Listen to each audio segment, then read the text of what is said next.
there were movements of all types. Synanon, Est, on the other end, Jim Jones and People's Temple, and then there was Glide. There's now only Glide. Yep. Yes, and they called us in. Why don't you talk a little bit about what they... Do I have to? Yeah. Okay. Well, the leader of Est had called us in and said, you know, he was very interested in knowing why we continued to have an influx of people, because the church was growing. I mean, our community was growing bigger and bigger. And then they started talking about, and so he invited us over for dinner and to meet with his captains, his leadership. And he shared his philosophy with us. This is Est. And I don't know, I can't remember what you said, but I said that sounds like cultural genocide, because it was very controlling to me. I mean, that was my opinion. It was very controlling, it was very dogmatic, and I felt like this was not the way movements occur. Movements occur because they're for liberation and not for dogma. So that was one experience. The Synanon experience was a whole nother unbelievable thing. We went to the center, which was at Badger, and we saw all these people at Synanon that were armed with rifles and, you know, major weapons. And then when we went to dinner, the women were separated from the men, and each table, as we started to gather, lowered a microphone so they could record what we were saying. And I'm going, oh my God. And so when we went into our room, I said, we were whispering, writing notes to each other because we were certain we were being recorded.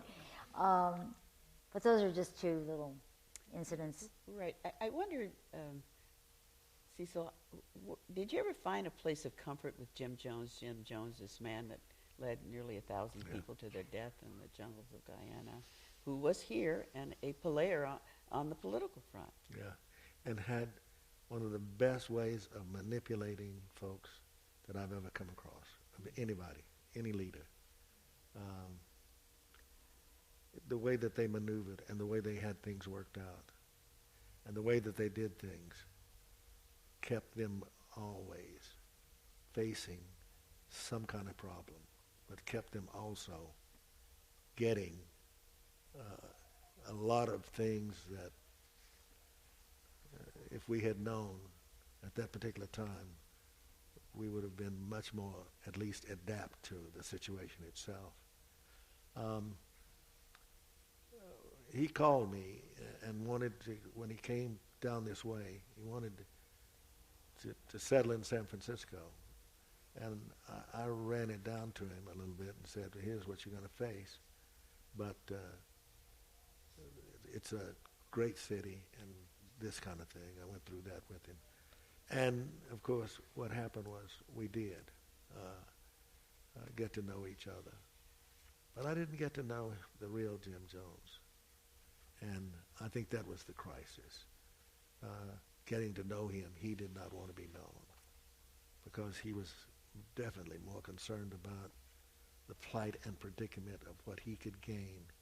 And he used every method and invented some to make sure that it happened.